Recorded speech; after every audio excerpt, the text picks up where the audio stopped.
Our Media Madness segment tonight, former advisor to the Trump campaign, George Papadopoulos, pled guilty to lying to the FBI about his connections to a Russian agent. We learned that early this week.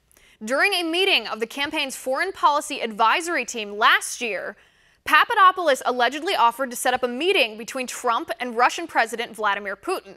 And that, by anybody's standards, was an improper way to behave. This is Press Secretary Sarah Sanders' reaction to that. Papadopoulos is an example of actually somebody doing the wrong thing while the president's campaign did the right thing.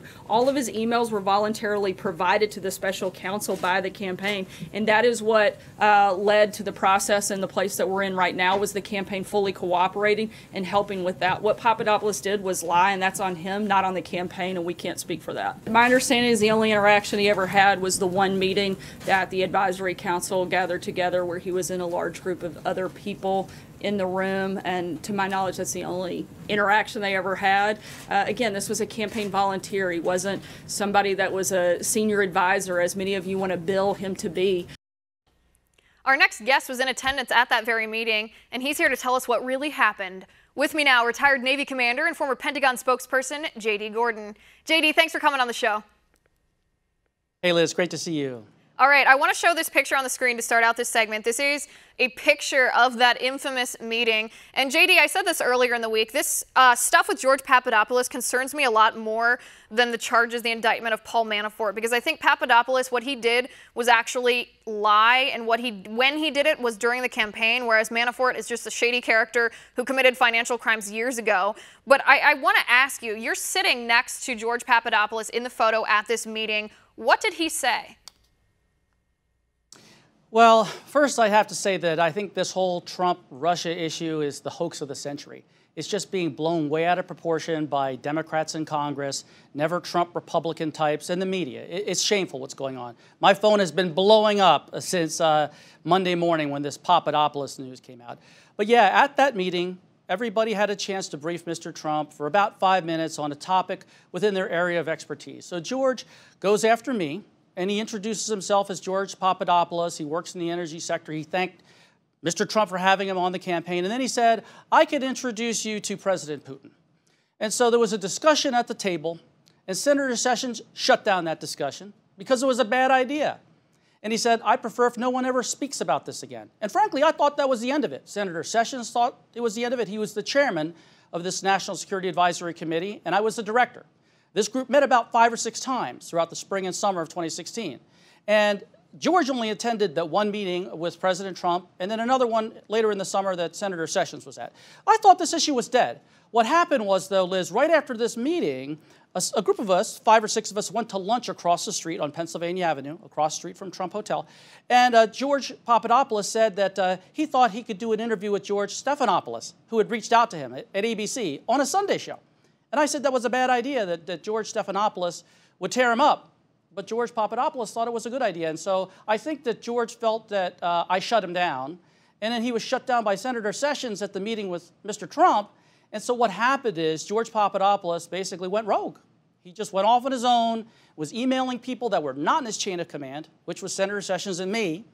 And he got himself in trouble. And the only reason he's in trouble today, he faces 5 years in prison, Liz, for lying to the FBI. That's what got him in trouble, not his outreach to Russians, not his crazy emails to some people on the campaign, which I was not included on, because he went around me because he felt that Senator Sessions and I shut him down.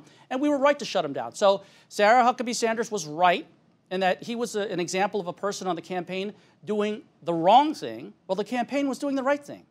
Right, and that's very interesting. So he did attend that second meeting. That's something we haven't heard reported yet.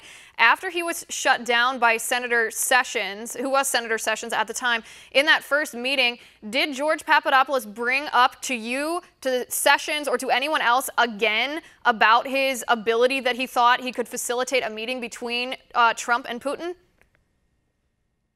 He didn't bring it up to me or Senator Sessions. What we've seen now from the special counsel's indictment that was unsealed on Monday is he brought it up with plenty of other people on the campaign, like Paul Manafort and Sam Clovis and others, who basically didn't accommodate his request. There were no meetings that were approved by the campaign for Mr. Trump with President Putin. That was not approved. George was basically ignored. He went rogue. He was disgruntled because he was shut down by Senator Sessions at that 31st March national security meeting and then shut down at the lunch by me over doing an interview with George Stephanopoulos, which I said was a bad idea.